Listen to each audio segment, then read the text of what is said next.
Alright, we're going to continue some work on the handguard.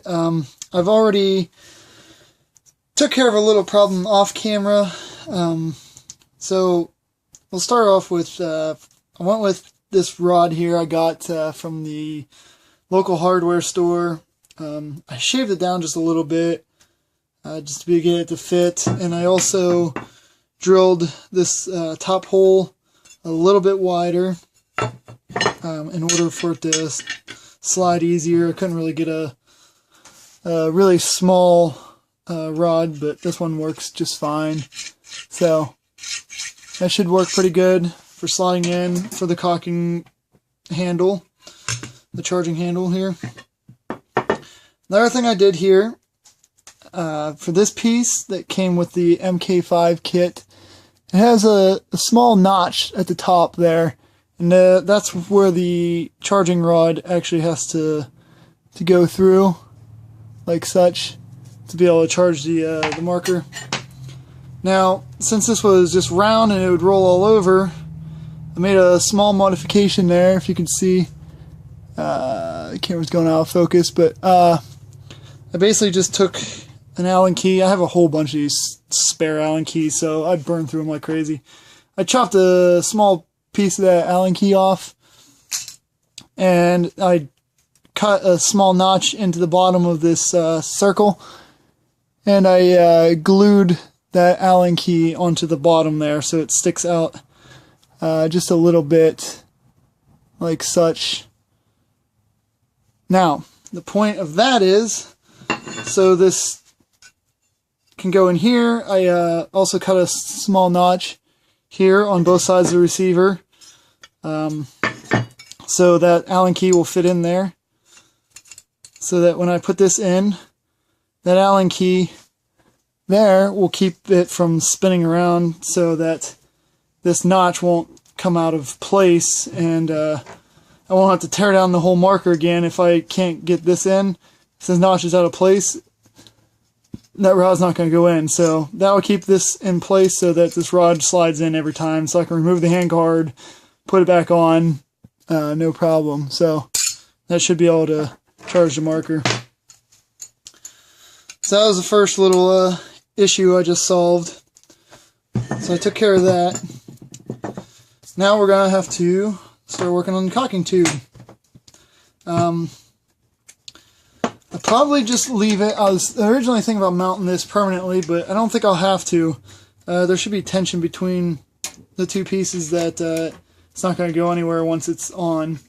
So I'll have it so that you can replace this rod if necessary. Shouldn't have to, but in case it rusts or something, you never know. So I like parts replaceable. I don't want to have it super permanent. But this is going to go on the top. It'll just slide right in there. Just to keep it from falling down, I'm probably going to go ahead and I'll fill this hole up here with epoxy. And then once I fill it with epoxy, I'm going to go ahead and drill the top out, just to be able to just slide this in the hole there to kind of hold it in position. And then we'll go from there, and hopefully that will hold it. So once I have that drill or epoxied and everything, I'm gonna go ahead and I'm gonna need to mount this piece onto there. And I'm gonna go ahead and make a giant wad of epoxy at the end of that as well.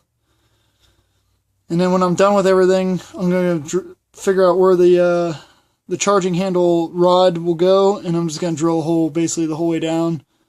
And hopefully everything will line up. So that's the plan. I'm going to go ahead and start using epoxy.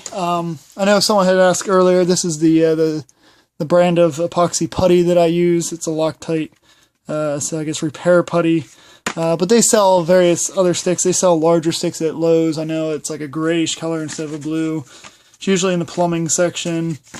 So this stuff actually works if it's wet, anything on wet surfaces, that kind of stuff. So, alright, I'll get back to you when I have everything epoxied in, and we'll go from there.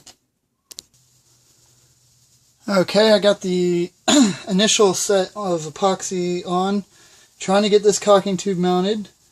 So what I did was I set everything up the way it would be built. I screwed the plastic piece in there that attaches it to here. I filled the inside of that caulking tube with some of the epoxy putty, if you can see that white inside there. Filled that tube up on the inside of here, so that we can drill into that. I put epoxy putty into here in this end. That's basically to initially hold that plastic piece. That way I got it in the correct location, so it actually mounts on just the way you see it. So that's just the initial hold. Now it's not going to be super sturdy, so what I'm going to do now, I had to do all this off camera because actually you have to do it fairly quickly, and I didn't want to mess around with trying to hurry up and do that and film everything. It's a pain in the butt. Just because that epoxy putty dries in less than 5 minutes, and I gotta get everything pushed in there and squished up against everything and make sure everything's attached. So I go ahead and remove that. Now I have this set pretty much exactly where I need it to be. Now I'm gonna go ahead and fill the rest of this space with the JB weld. So I'm gonna try to JB weld that sucker on there. Now I do have this extra space cut out on the bottom because I had to cut that out for the barrel adapter there. So for the JB weld, it's going to run all over the place since it's more liquidy than the putty. We'll have to probably clean this up too a little bit inside there, but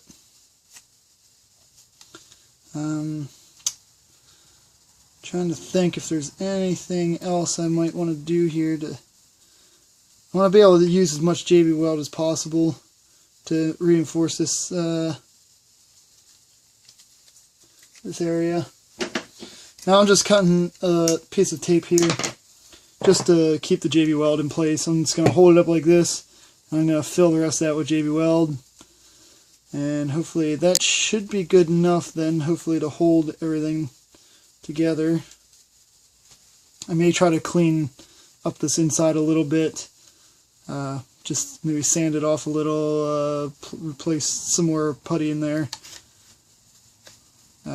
Probably gonna have to sand that top there because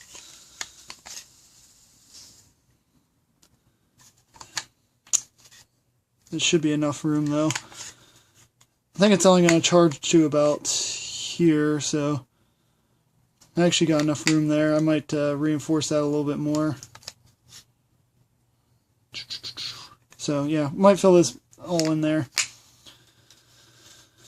Alright, we'll go ahead and start getting the JB weld ready. And I'll be right back. I just got to grab some stuff to mix this up with. Okay, I did a little extra putty work here. I used the epoxy putty, it's drying right now, to kind of just fill in the rest of that.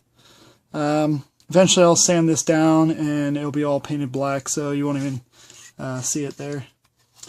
So that should be good enough. Hopefully I still have enough travel. I should for the caulking handle. Now I'm just going to reinforce the rest of it with the JB weld, which I prepared right here. I'll go ahead and move this off to the side. So what we want to do is just stand this up on end. Just grab a couple things here to assist me. Good old WD-40 works for everything, right? Can never have enough cans of WD-40. Alright, we'll just get this nice and set up there. And I'm just going to start dumping in some of this JB weld.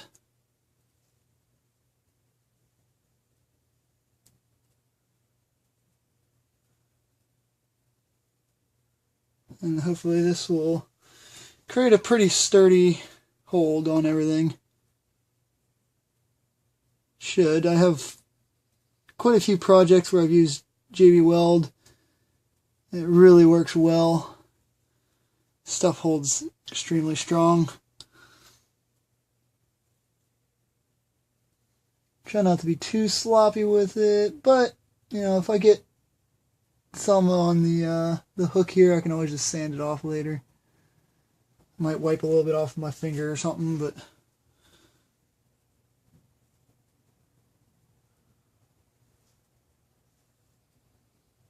just want to make sure that I have a good amount in there. That's pulled up. Like I said, if I had too much, I can always just sand it off. So that's pretty much it. We'll just let that sit like that for overnight and let it dry.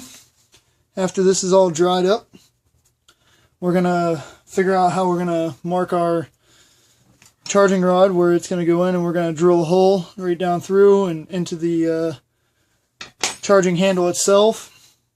So that we'll have a functioning charging handle and should mount.